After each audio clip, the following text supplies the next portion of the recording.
ఈరోజు స్ట్రక్చర్స్లో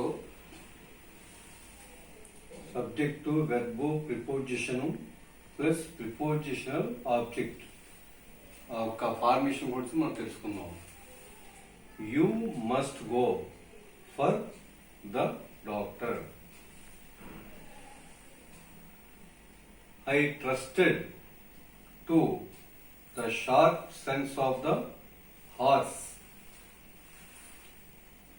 He failed in his duty. Everything depends on the circumstances. వీటిలో ఈ సెంటెన్స్లో for అనేది ప్రిపోజిషన్, తర్వాత ప్రిపోజిషన్ ఆబ్జెక్ట్ ఏంటి? The doctor. అలాగే ఇక్కడ టు అనేది preposition. The sharp sense of the horse అనేది ప్రిపోజిషనల్ ఆబ్జెక్ట్.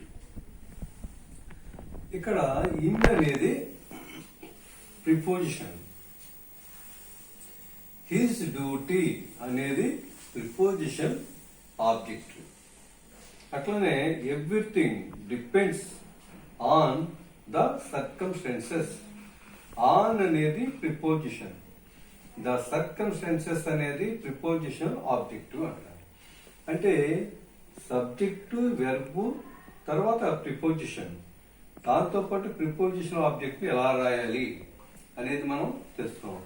ఈ సెంటెన్సెస్ ప్రకారం మనం ఎలా ఫార్మేట్ చేయాలి అంటే you must go for the doctor, doctor కొరకు వెళ్ళాలి. అలాగే ఈ ఫెయిల్డ్ ఇన్ హిస్ డ్యూటీ, అతను డ్యూటీలో ఫెయిల్ అయ్యాడు. అంటే ఈ సెంటెన్స్ లో అర్థం ఏంటంటే వెర్బ్ తర్వాత ప్రిపోజిషన్ వచ్చి ప్రిపోజిషన్ తర్వాత ప్రిపోజిషన్ ఆబ్జెక్టివ్ అనేది రావడం జరిగింది. ఈ సెంటెన్స్ ఫార్మేషన్ ఈ విధంగా మనం తెలుసుకున్నాం. Subject plus noun or pronoun plus to infinitive. ఈ విధంగా సెంటెన్స్ ఫార్మేషన్ ఏ విధంగా చేయాలి? They asked me to apply for the job.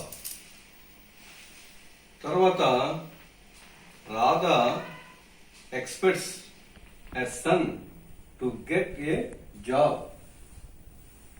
తర్వాత I told him to do it. I asked him to bring it.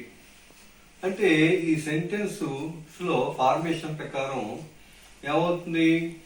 They asked అనేది subject అవుతుంది. Noun or pronoun ఏమవుతుంది? మీ అనేది వచ్చింది. అంటే దే ఆస్క్డ్ మీ, నన్ను వారు అడిగారు. దే ఆస్క్డ్ మీ ఏమని? To apply for the job, జాబ్కి అప్లై చేయడానికి. అంటే అర్థం ఏంటి ఇక్కడ? టు ఇన్ఫినిటివ్ ఏ రకంగా ఈ యొక్క నౌన్ తర్వాత ప్రొనౌన్ తర్వాత వస్తుంది అనేది మనం తీసుకున్నాం. అలాగే ఐ టోల్డ్ హిమ్, అతనికి చెప్పాడు నేను. టు డూ ఇట్, చెయ్యండి. అంటే హిమ్ అనేది నౌన్ ప్రొనౌన్. ఈ యొక్క నౌన్ ప్రొనౌన్ స్థానంలో హిమ్ అని వచ్చింది. ఈ హిమ్ అనేది రాస్తూ ఐ టోల్డ్ అంటే సబ్జెక్టు వెర్బ్ రాసిన తర్వాత నౌన్ ఆర్ ప్రొనౌన్ వచ్చిన తర్వాత ఏమొచ్చింది? To do it. To do it అనేది టు ఇన్ఫినిటివ్. కాబట్టి ఈ సెంటెన్స్ లో మనం తెలుసుకున్నది ఏంటి?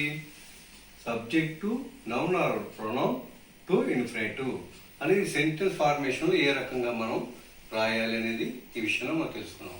కాబట్టి ఈ సెంటెన్స్ అన్ని కూడా మనం రాసేటప్పుడు దానికి అర్థం కరెక్ట్ అయినట్టు అర్థం రావాలంటే ఫార్మేషన్ ఖచ్చితంగా ఈ విధంగా మనం రాయాలి. ఈ రకంగా మనం యూజ్ చేయాలి. తర్వాత క్లాస్లో మరికొన్ని విషయాలు తెలుసుకుందాం.